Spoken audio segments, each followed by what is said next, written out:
जब भी यूपीएससी की बात आती है तो हमारे मन में किसी आईएएस या किसी आईपीएस की ही तस्वीर उभरती है, लेकिन ऐसा नहीं है। यूपीएससी इनके अलावा भी कई सारे एग्जाम कंडक्ट कराती है। वास्तव में सेंट्रल गवर्नमेंट के ए कैटेगरी की जितनी भी जॉब्स हैं उनके लिए एग्जाम कंडक्ट कराने की जो रिस्पॉन्सिबिलिटी है वो यूपीएससी के पास है। तो आज हम इस वीडियो में जानने की कोशिश करेंगे कि यूपीएससी मुख्य रूप से किन किन एग्जामों को कंडक्ट कराती है। तो चलिए स्टार्ट करते हैं।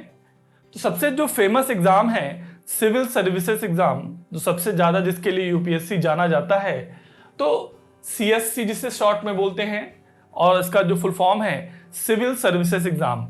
इस एग्जाम में मुख्य रूप से 4 पदों के लिए ही एग्जाम कंडक्ट होता है। इसके अलावा और सर्विसेज भी इसमें ऐड है जिनको एलाइड आईएएस कहते हैं।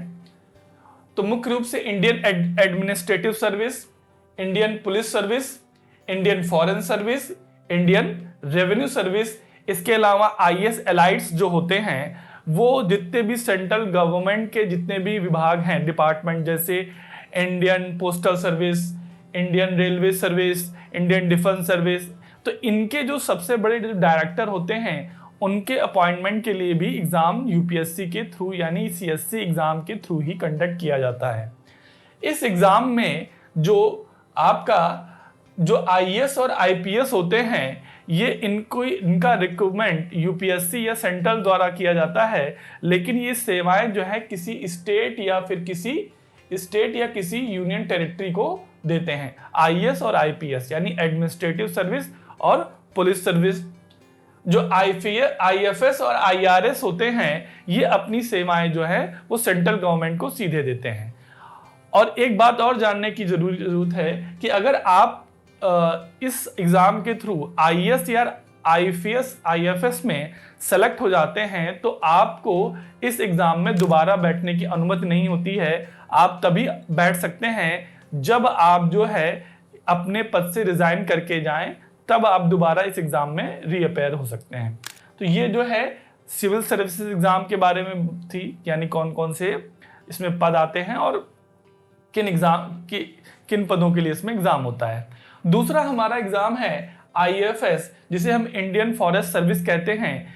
ये एग्जाम जो है यूपीएससी में इसका प्रीलिम सीएससी के साथ होता है, लेकिन इसका मेंस जो है वो अलग तरीके से कंडक्ट किया जाता है। ये मुख्यतः ये भी जो अपनी सेवाएं देते हैं वो स्टेट और यूनियन टेरिटरी को देते हैं। जितने भी फॉरेस्ट डिपार्टमेंट है उनके हेड के रूप में इनकी अपॉइंटमेंट होती है। इनको इंडियन फॉरेस्ट सर्विस या आईएफएस कहते हैं। ठीक है, इसके बाद जो है अगला जो हमारा पद है वो है इंडियन इंजीनियरिंग सर्विस, जिसे आईईएस बोलते हैं।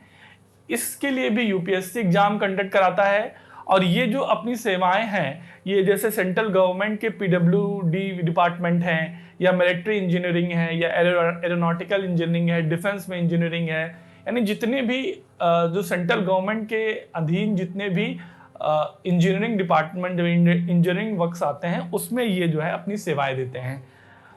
तीसरा जो है इंडियन इकोनॉमिक सर्विस, इसका भी एग्जाम यूपीएससी कंडक्ट कराता है। जितने भी सेंट्रल गवर्नमेंट की जो पॉलिसी मेकिंग होती है, यानी जितने भी योजनाएं बन रही हैं उनको इम्प्लीमेंट कराना, और जो डेटा लेवल पे जो रिसर्च होते हैं, तो उन सब का जो काम है वो जो इकोनॉमिक सर्विस के थ्रू किया जाता है। और वहाँ भी जो है इन ए लेवल के जितने भी कैटेगरी के जो अधिकारी होते हैं उनका अपॉइंटमेंट जो है यूपीएससी के थ्रू किया जाता है।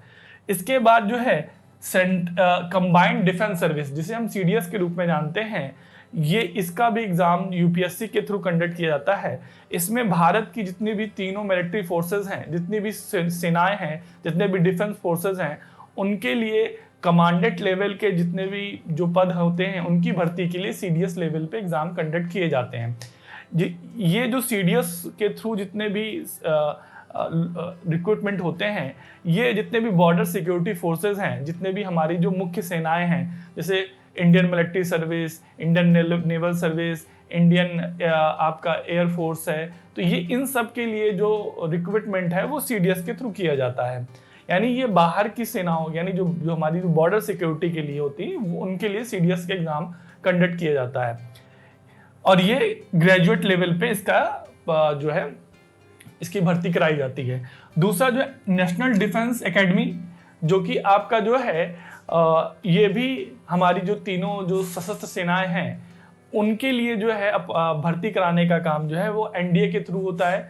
लेकिन यहाँ पर जो है जो कैडेट लेवल पर अपॉइंटमेंट होता है, यानी जो रिक्रूटमेंट होता है वो कैडेट बनते हैं, उसके बाद उनका 4 साल का प्रशिक्षण होता है, उसके बाद जो है वो ऑफिसर रैंक पर क्या होते हैं, अपॉइंटमेंट होते हैं। तो यहाँ पर जो है इंटर के बाद एग्जाम कंडक्ट होता है और ये इनको प्रशिक्षण के बाद फिर जो है ऑफिसर की श्रेणी में इनको मतलब जो अपॉइंट किया जाता है।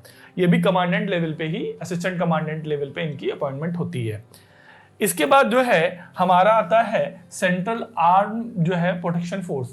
तो ये जो है ये क्या करते हैं, तो ये भी सेंट्रल गवर्नमेंट के जो होम मिनिस्ट्री है उसके अधीन ये जो है ये पद आते हैं और ये इनको पैरामिलिट्री फोर्स भी कहते हैं। और जितने भी हमारे देश की आंतरिक सुरक्षा यानी इंटरनल जो सिक्योरिटी है उनकी जो रिस्पॉन्सिबिलिटी है वो सीएपीएफ के पास होती है।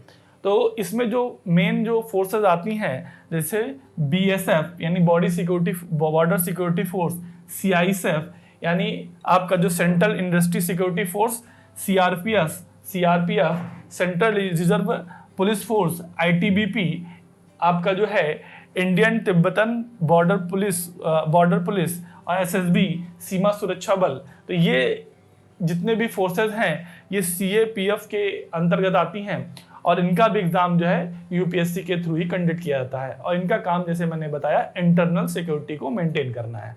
तो ये जितने भी एग्जाम हैं ये सारे एग्जाम यूपीएससी के थ्रू ही कंडक्ट किए जाते हैं और ये सारे जितने भी पद होते हैं ये ए से जो हैं और कुछ बी लेवल की कैटेगरी के भी एग्जाम होते हैं।